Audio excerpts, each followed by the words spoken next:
Good afternoon, it is Wednesday, my dudes. We are back in the normal time slot for a change with a pretty standard buyer's guide this week. There is actually quite a lot going on in the Evetech store right now. Winter specials are still carrying on. There's nothing really changed. There's been 2 products added, so I'm not going to go through the whole section again just for 2 products. I did one last week with every major section. It's like a 20-odd minute video, and then for each section I've got timestamps and stuff there, so it is easy for you to scroll and browse and find the stuff that you're looking for. And then similarly, the clearance deals are still ongoing, and once again a number of stuff has been added, but there's nothing in here that I thought needed special attention. One thing just to take note of is how many GPUs are on special.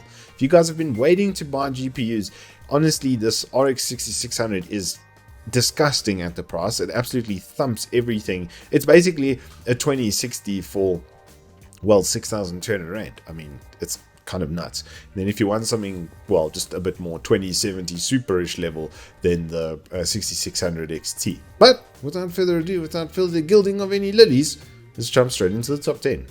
So starting on for the top with the Elgato Wave 1, I think the Saramonic MV2000 is actually a better microphone and a better package or overall, but this thing's software is absolutely incredible. So if you're not comfortable doing your own filters and stuff, you'll be able to get a lot out of this mic with the included software.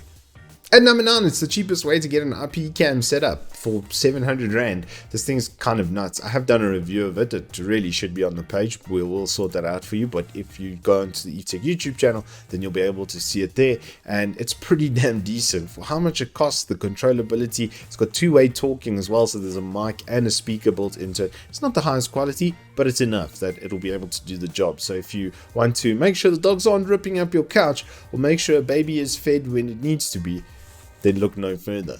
At number 8, it's the Arozzi Favo Superlight, which is literally a Model O plus 5 grams, and that's where the differences start and end. The sensors, the exact same Pixel 3389. The cables actually probably a bit better on this one, to be honest. It's a super flex anyway. I have done a review on it. Once again, it should be in the page. We will make sure that's updated. But at the price, there is not a better mouse for the money across the Evetech store. And number 7 is something I've just finished a review on yesterday. Is the CK560. This thing is absolutely fantastic. 3 included 120mm ARGB fans up front and a big old 140 at the back. They're all extremely high airflow. Really good performance came from this machine. The differences between it being on open air to in the PC was almost undetectable in a lot of ways because of just how much airflow. This is basically completely open if it wasn't for the mesh, you know, keeping the dust out. But the overall build quality, the built-in GPU bracket is a really nice one. You see that little guy there? It's got its own built-in 2-position GPU bracket. So if your GPU is shorter, it can be adjusted for that, and if it's longer, there is a secondary point. There's a better picture of it. You can see it's got 2 points over there, plus nice grommets and garrets and all of the right things in all of the right places. But if you need more convincing before you jump into this, there is a review available once again on Evetech Tube.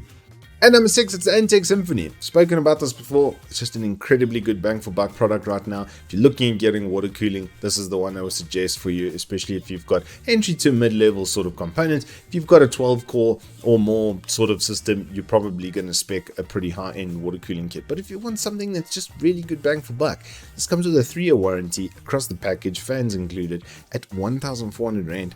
It's kind of begs belief, and the new pump head and stuff looks much nicer. At number 5, it's the Cololight 7 Plus kit, because this has gone down 300 Rand since it launched. It's right now on special, so if you are looking at upping your streaming environment, like I have with this setup behind me, and you just want to add some ambience and stuff, I really like this. This kit in particular has a beautiful effect, and it's quite freeforming. You can make like shapes and stuff out of it. Just go check old Cam Siege Twitter over there if you want an example thereof. Boy Cam Siege got one sort of out the gate as well, and he did a C for his name obviously, and it looks absolutely sick. In the fourth spot this week, it's a 980 500 gig. Samsung just make the best SSDs, period. If you're looking for the longest lifetime stuff that you can buy, pretty much, this is it. It might not be the 980 Pro, and it might not have incredible, amazing, whatever speeds, but this is pretty much the peak of Gen 3 anyway, is about 3000 megabytes per second. So, well, 3400 is where it caps out on the bus. So, it's very much on the cusp, and if you just want the best SSD you can buy pretty much for the money as far as reliability goes, this is the Toyota Taz of SSDs. And just ahead of that though, at number 3, I gotta mention Acer's 2TB, because at the price it's kind of nuts. It's $3,000, but it's a 2TB drive. Yeah, that's pretty damn good. Also peaking on the end of Gen 3, right on the end of the Gen 3 spectrum. It's like 100 megabytes per second rating underneath that. You'll probably get within 50 to 100 megabytes of that as well. Their stuff seems to be pretty damn good quality, and I believe these do have DRAM caching on them. That's why they also do a 5-year warranty, so it looks quite promising.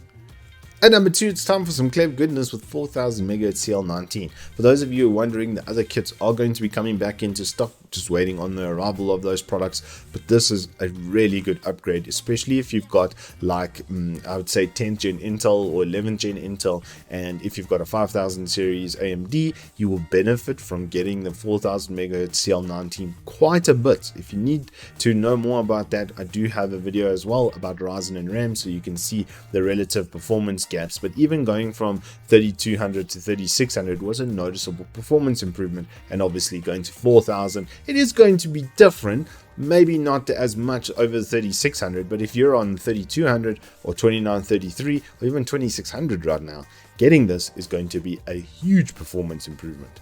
And finally, the number 1 spot, it's another product that I just reviewed recently, mostly the 5600, not the whole kit basically, but I've used basically the same motherboard, just the MATX variant of it, and it's MSI, not Asus. Please don't poke me in the eye, MSI or Asus, for saying that. The power phasing and the memory support and everything is basically the same. The other board just cut off at the bottom. Okay, sue me for that.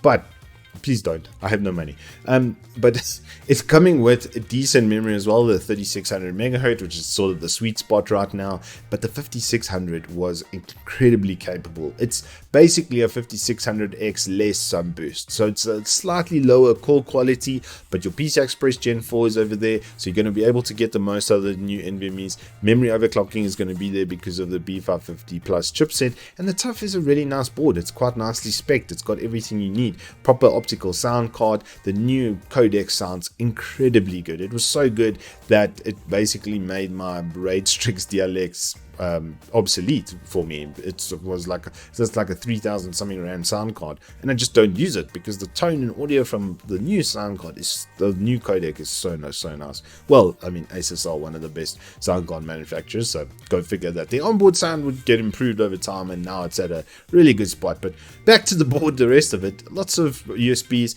also some outputs as well for display and HDMI. So in the future, you could turn it into a media PC, which is always nice, as things, you know, sort of at the end of their life cycle. And I suppose you could have a little GPU in there, or get yourself a 5600G later, which then has the APU function, which is why there's outputs on the board, if you were wondering. Then you'd be able to use it like that, and it's good quality stuff. It's probably gonna last. My one Asus motherboard, processor, and RAM, my processor died because I killed it for like 4.5 years at a overclock from 3.4 to 4.8.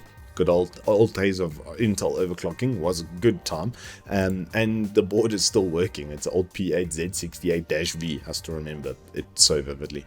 But that board is yeah, it's getting a bit old. It's blue and black as well. I can literally even remember the North Bridge, like how it would set the cooler on there and stuff. Regardless, it's good quality stuff, especially the Asus motherboards. They just trot on ad infinitum.